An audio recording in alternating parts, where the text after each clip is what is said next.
Mayong adlaw sa tanan. So naana pud tay isgutan karon nga adlaw no. So naala ko gusto i-share sa inyo nga isa ka story nga di gid na ako malimtan sa akong kinabuhi no. Kani laging hilig kay ta mag lakaw-lakaw gabi sa unang panahon.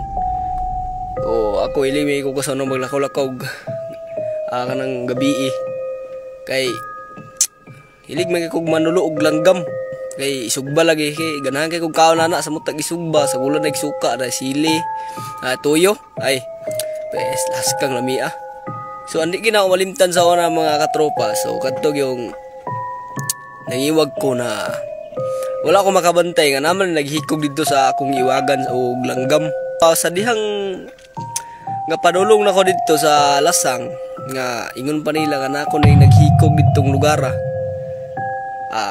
Padayon na pug ko. Sige kog panulo sa langgam. Iwag-iwag anang mga punuan sa mga kwan. Taas sa kahoy. Sawa madugay kay ako raman isa. Sa sige na kog iwag-iwag. Nakadungog kog isa ka sit-sit ba na no? Psst, ana wa.